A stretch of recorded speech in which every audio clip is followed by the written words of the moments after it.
Yo, what's going on? Last night we had the Packers-Commanders game. I was on the side of the Packers. I did not bet the Packers because I was too scared, but I should have bet on the Packers. I was quite confident they were going to win the game, but I just didn't know about covering the 3.5.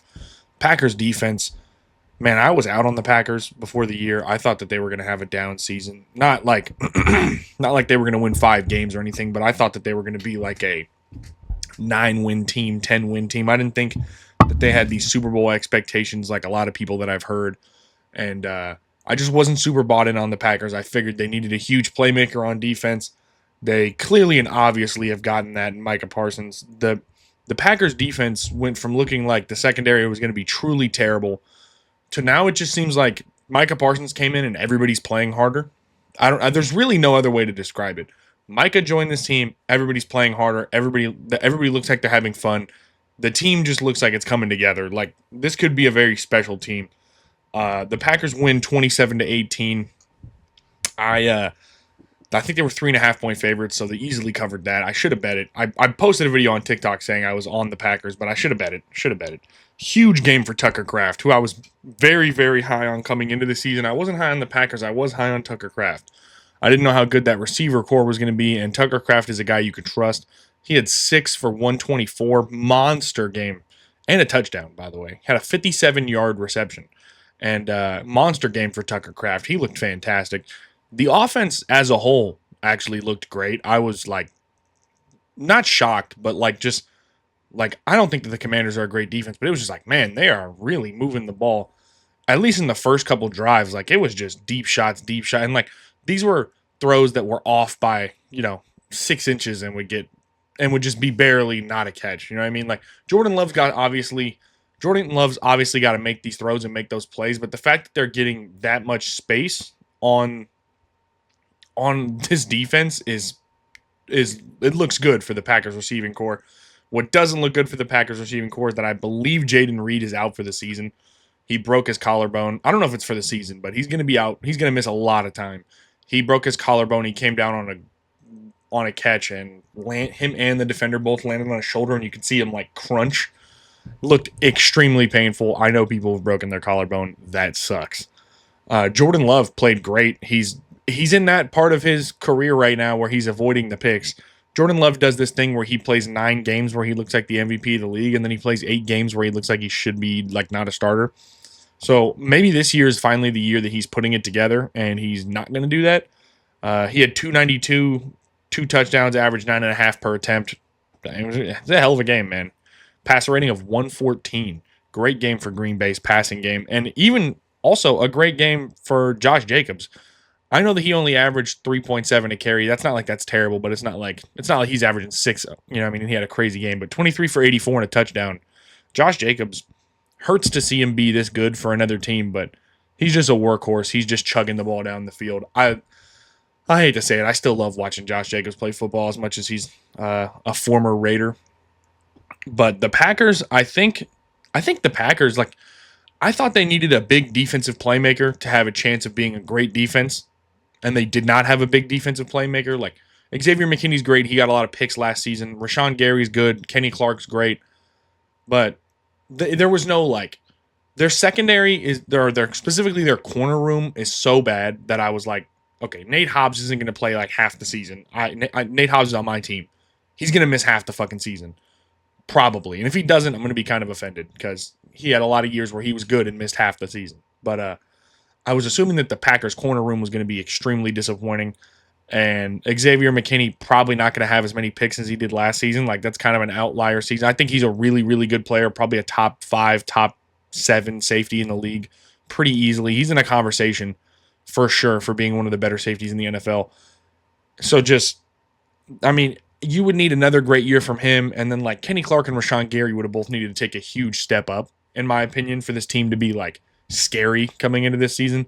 But once you trade away Micah Parsons, don't get me wrong, you can argue that they lost the trade or whatever because they gave away 2 first-round picks. But as of right now, as of this moment, those 2 first-round picks don't mean shit. Like, they didn't trade before the draft.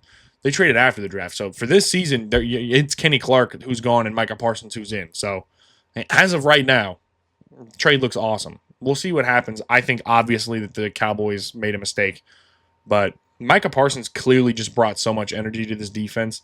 Everybody just looks happy to be there. Everybody just looks excited to be out there playing together, and that's you can't ask for anything else from a team like this. A super young team. I figured coming into a Thursday night game, they were going to have a bit of a they were going to have better like recovery coming into a short week. The Commanders looked, as much as the score says they lost by 9 points, they got kind of steamrolled in this game.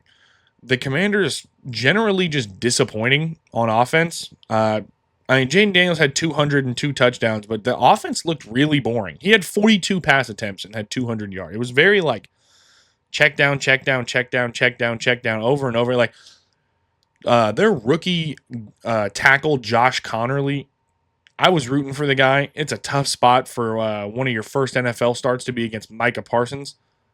He was getting manhandled by Micah, which really sucks. Laramie Tunsil didn't really do much better either. But Micah Parsons was getting in that backfield real quick. And Jaden Daniels couldn't really get away from him. Jaden Daniels is fast. Micah Parsons is really fast too. Ja'Cory Krosky-Merritt, who I have been trying to trade for in my fantasy leagues, had 4 for 17. They just did not run the ball this game. Austin Eckler had 8 for 17. Prayers up for Austin Eckler. I think he tore his Achilles. I would be very concerned that could have been the last snap of his NFL career. Jaden Daniels also had 17 rushing yards. So, their rushing attack was terrible. They had 51 rushing yards, and 17 of them were their quarterback.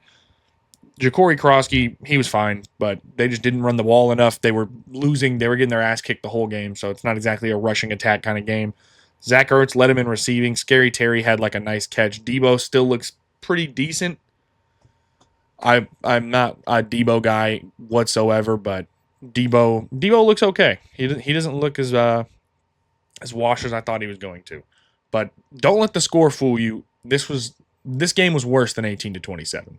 This felt like the Packers had their way with the Commanders. I'm happy that I was in on the Packers. Micah was just all over the field tonight. So after the Lions game, I was like, okay. I was coming into the season. I was a little bit lower on the Lions offense, a little bit. And then the Packers trade for Micah, so I'm like, okay. The Packers defense looked unreal against the Lions. I'm like, is that a product of the Packers having an insane defense, or is that a product of the Lions taking a step back this season? And I think it's a product of the Packers defense, man. I cannot believe what I'm seeing. Everybody looks great. The whole defense looks awesome.